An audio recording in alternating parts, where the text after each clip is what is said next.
আমার এই অবস্থান এবং পরিচিতি, আমি আসলে আপনাদের মতোই শিক্ষার্থী এবং একেবারে নিম্নবিত্ত পরিবারের সন্তান। ইংরেজি বিভাগে পড়াশোনা করেছি, ইন্টারমিডিয়েট পর্যন্ত সায়েন্স ছিল।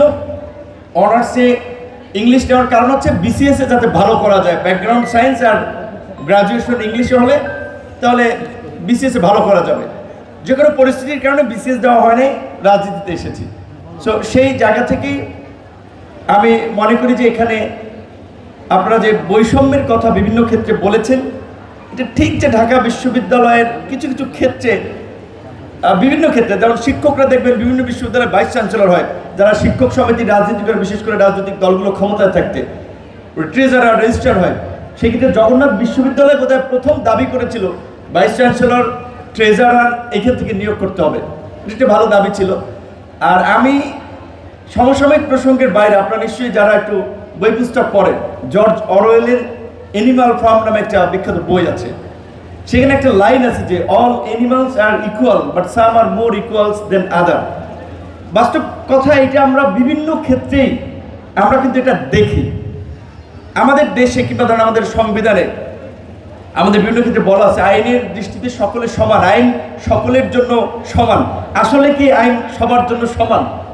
তো যাই হোক, আমরা চেয়েছি বিশেষ করে এই জুলাই গণ অভ্যুত্থানের পরে ওই যে কেমন বাংলাদেশ দেখতে চাই, সেইখানে বোধহয় আমাদের প্রত্যাশা ছিল যে আসলে আইনটা সকলের জন্যই সমান হবে এবং এইখানে সকলের সমতা থাকবে, বৈষম্য থাকবে। তো আজকের এই বিশেষ করে এই প্রোগ্রামের একটা মানে প্রধানতম ফোকাস ছিল যে জুলাইয়ের আমাদের নারী শিক্ষার্থীদেরকে সামনে আনা বা তাদের অবদানটাকে ফোকাস করা। আজকের প্রোগ্রামে উপস্থিত থাকার কথা ছিল শারমিন মুর্শিদ আপার, কারণ হচ্ছে ওনার সাথে আমাদের আগে থেকে একটা ভালো পরিচয় ছিল। সো উনি অনেক আলোচনায় বলেছিলেন, নূর তোমাদের এত মেয়েরা কোথায়, সেই মেয়েরা আমাদের সাহসী কন্যারা কোথায়, তাদেরকে তো আমরা অনেক জায়গায় দেখতে পাচ্ছি না।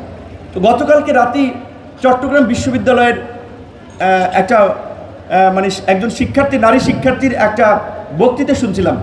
সম্ভবত কোনো ধরনের এই ধরনের সেমিনার টাইপের প্রোগ্রাম ছিল। সে অডিয়েন্স থেকে প্রশ্ন করেছিল, এক্সট্রিম মশার কয়েল প্ল্যান্ট ফাইবার দিয়ে তৈরি, ডেঙ্গু চিকুনগুনিয়া বাহি সহ যে কোনো মশার বিরুদ্ধে দেয় এক্সট্রিম সুরক্ষা। সামনে যারা বসা ছিল বিএনপি, জামাতের এবং এনসিপির একজন নেতাকে। তো উনি প্রসঙ্গক্রমে বলেছিল যে তাসনিয়া এরকম একটা নাম, যে আমরা জুলাইয়ে নুসরাত, উমামা, তাদেরকে আমরা জুলাইয়ের নারী হিসেবে চিনি। আরও দু তিনজনের নাম মেনশন করেছে যে এখন আমরা যাদেরকে দেখতে পাচ্ছি আপনাদের ওখানে, তারা কিন্তু জুলাইয়ের নারী না। মানে আমি আর নাম বললাম না, অনেকের জন্য এটা অসম্মানজনক হতে পারে, কষ্ট পেতে পারে আমার মুখ থেকে বলে, যেখানে আমি নাম বললাম না। এটার মধ্যে এনসিপির একজন নেতাকে বলেছিল যে আমরা ওই উমামা কিংবা নুসরাতদেরকে আমরা সামনে দেখতে চাই। তো আজকে এই গণ অভ্যুত্থানের পরে ৭১-এর মুক্তিযুদ্ধে যদি দেখেন, মুক্তিযুদ্ধের 4 খলিফা বলা হতো সেই সময় ডাকসুর ভিপিজিএস এবং ছাত্রলীগের তৎকালীন সভাপতি সেক্রেটারিকে। এবং এই মুক্তিযুদ্ধের স্বাধীনতার ইশতেহার থেকে শুরু করে আপনার পতাকা উত্তোলন, 2রা মার্চ জাতীয় পতাকা উত্তোলন, মার্চের 3 তারিখে পল্টন ময়দানে ঐতিহাসিক স্বাধীনতার ঘোষণাপত্র পাঠ করেছেন ছাত্র নেতৃবৃন্দ।